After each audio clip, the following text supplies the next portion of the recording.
Morning everyone. Today we will cover our civics chapter 2 संघवाद. Let's get started. First है संघवाद, ऐसी शासन व्यवस्था जिस पर दो या दो से अधिक स्तर होते हैं. एकात्मकवाद, ऐसी शासन व्यवस्था जिसमें एक स्तर होता है. शक्तियों का बंटवारा मुख्य तीन भागों में बांटा जाता है, केंद्र, राज्य व स्थानीय स्तर पर. केंद्र सरकार, केंद्र या संघ सूची के विषय कितने हैं? अब तो वर्तमान में 96 हैं, पहले 97 थे. केंद्र या संघ सूची के विषयों पर कानून कौन बना सकता है? केंद्र सरकार. राज्य सूची में शामिल कुल विषय पहले 62 थे, अब 62 है, पहले 66 थे. राज्य सूची के विषयों पर कानून बनाना राज्य सरकार. समवर्ती सूची के विषयों पर विषय हैं, अब 52 है, पहले 47 थे. समवर्ती सूची के विषयों पर कानून कौन बना सकता है? दोनों, केंद्र व राज्य दोनों. संघवाद व्यवस्था वाले देश भारत, ब्राज़ील, कनाडा, ऑस्ट्रेलिया. एकात्मक व्यवस्था वाले देश फ्रांस, चीन, इंग्लैंड, जापान, नेपाल. संघ सूची के विषय हैं, प्रतिरक्षा, विदेशी, बैंकिंग, संचार, मुद्रा. राज्य सूची के विषय हैं पुलिस, वाणिज्यिक, व्यापार, कृषि और सिंचाई. समवर्ती सूची के विषय हैं शिक्षा, वन, मजदूर, संघ, गोद लेना, उत्तराधिकारी.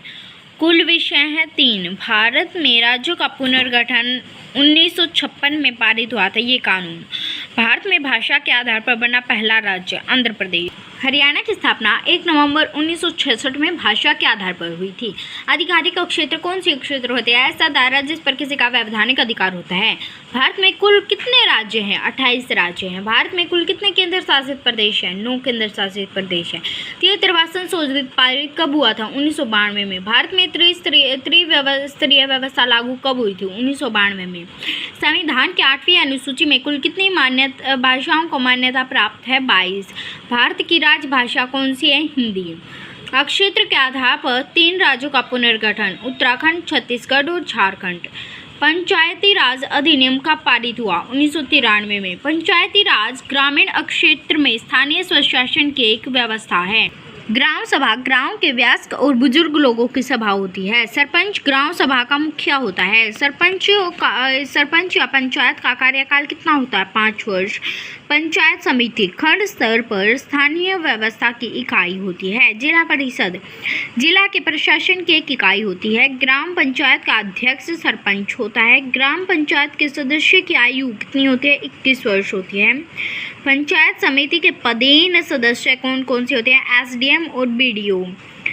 एसडीएम मतलब सब डिवीजन मजिस्ट्रेट और बीडीओ मतलब ब्लॉक डिवीजन और ब्लॉक डेवलपमेंट ऑफिसर.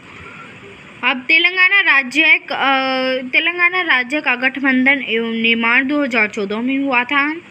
पंचायत समिति का सहकारी सदस्य एमएलए होता है. जिला परिषद का कार्यकाल 5. जिला परिषद में 1 वर्ष में कम से कम कितनी बैठकें होती हैं? 6. नगर निगम का स्थानीय राजनीतिक पदाधिकारी किसे कहा जाता है? मेयर को. राज्य के पुनर्गठन की रिपोर्ट 1 नवंबर 1956 को. भारत में वर्तमान में किस गठबंधन की सरकार है? एनडीए.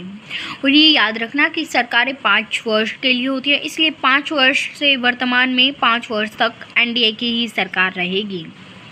विश्व में संघात्मक व्यवस्था वाले देश है 25. विश्व में जनसंख्या का कितना प्रतिशत भाग संघात्मक सरकार का है? 40%. श्रीलंका में कैसी शासन प्रणाली है? एकात्मक. भारत में वास्तविक विकेंद्रीकरण कब लागू हुआ? 1992 में. भारत में त्रिस्तरीय व्यवस्था भी 1992 में लागू हुई थी. और भारत में 73वां संशोधित पारित भी 1992 में हुआ था. भाषा के आधार पर विविधता वाला देश है भारत.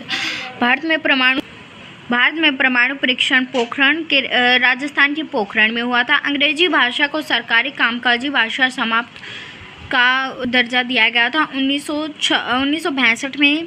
संघीय सरकार में शक्तिशाली कौन होता है? केंद्र. कमिंग टुगेदर संघ शक्तिशाली है समान. होल्डिंग टुगेदर संघ शक्तिशाली होता है केंद्र से. संविधान का रखवाला कौन है? उच्चतम न्यायालय. संविधान सरकार के स्त्रियों के लिए आरक्षित स्थान है 1/3 भाग. हिंदी बोलने वालों का प्रतिशत है 40%। SDM की फुल फॉर्म है सब डिवीजन मैजिस्ट्रेट। बीडीओ का अर्थ है खंड विकास अधिकारी। संविधान के मौलिक रूप से गठबंधन व्यवस्था का प्रावधान है 2 स्तरीय व्यवस्था। NDA मतलब राष्ट्रीय प्रजातांत्रिक संघ और UPA मतलब संयुक्त प्रगतिशील संघ।